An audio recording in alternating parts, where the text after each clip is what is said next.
Boston, one of America's oldest thriving cities in the United States, and the largest in New England. Boston's rich history and culture is etched into its old buildings and landscapes. One simply cannot pick up an American history book without coming across Ben Franklin, John Adams, phrases like, "One if by land, two if by sea," or "Don't fire until you see the whites of their eyes." But more importantly, Boston is home to a well-diverse population of all colors, creeds, and walks of life. Boston is a city of neighborhoods. Although lesser known than the North End, Beacon Hill, and downtown, Boston's neighborhoods are fascinating and varied. The student enclaves in Allston, Brighton, the ethnic diversity of Dorchester, the urban weirdness of the South End, and the quiet, almost suburb feel of West Roxbury. Most would acknowledge Boston to be a fascinating and influential city. Fewer would identify it as a mission field. Two factors are population and density. To put it in perspective, 1 square mile of Boston City has more people than many small towns. Of cities over 500,000, only New York City, San Francisco, and Chicago have a greater population density, with over 12,000 people per square mile. Boston proper has the 4th highest population per square mile in the nation.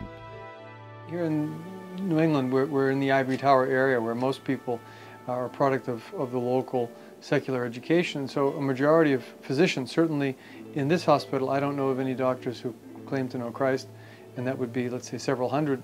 And in general, in the city of Boston, except for some few folks that I've met, the majority of physicians, will say 99% of them, have no desire to know God or have any profession of even being theists in many respects. Most of them are atheists. According to the 2006 American Church Survey, the people in Metro Boston are sadly underchurched.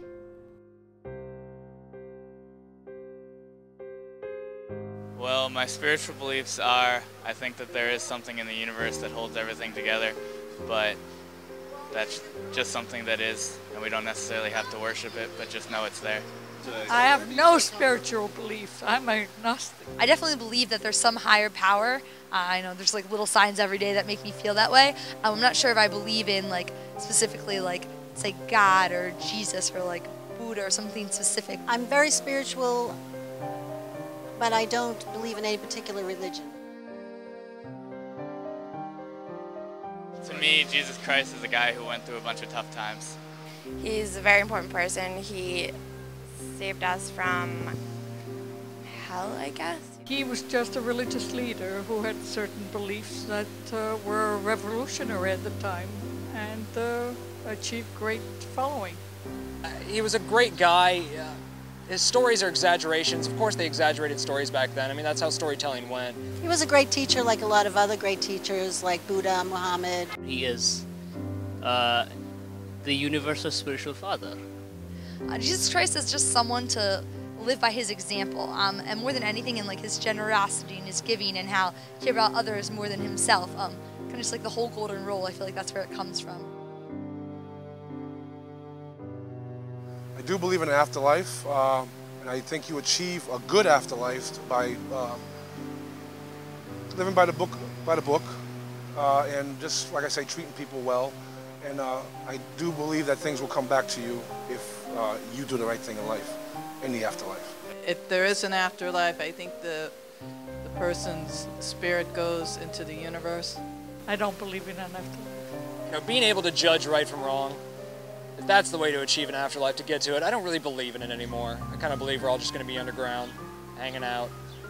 You achieve it by abiding by the laws or the principles behind whatever you believe in. Well, nobody knows. Everybody tells me there is.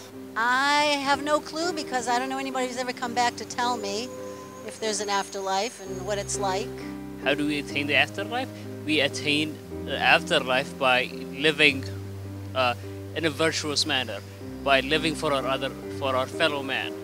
You know, doing well and just doing, not necessarily what any one religion says, but following what you think is moral and what is good, you know, will hopefully lead you there. And not that it's necessarily all of us, you know, together in one place, but it's something. Biblical Ministries Worldwide is preparing for an effort in New England, initially targeting Metro Boston and extending to other cities and towns in the future. If you read the book of Acts with an open atlas, what you're going to find is that the Apostle Paul tended toward these population centers, cities of influence and commerce, trade, culture, and he did that because they're strategic.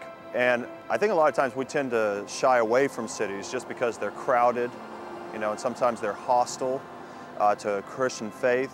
And a lot of times there are cultures that are all smashed in there that really just are kind of strange to us, and we tend to feel threatened by them. Really, those things that make us avoid the city are exactly the things that make it so that they need more Christians in the city. We have to be vehicles of God's compassion. He has a compassionate heart that knows no bounds.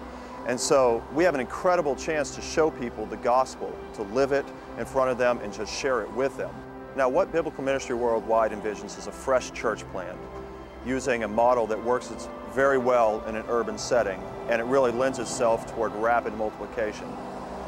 Now, in this model, you have a missionary team that does what missionaries do. They evangelize, they teach, and they train leaders until a church begins. And a church in its simplest form is a group of believers in Christ who are committed to obeying His commands.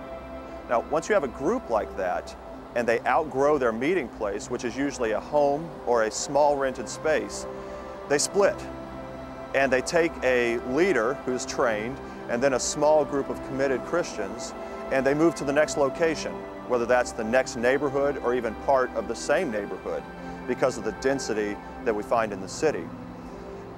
Now, if this pattern continues over the years, and each of these churches is doing this splitting and sending out core groups, what you're going to find is a network of churches that begin to spring up all over the city.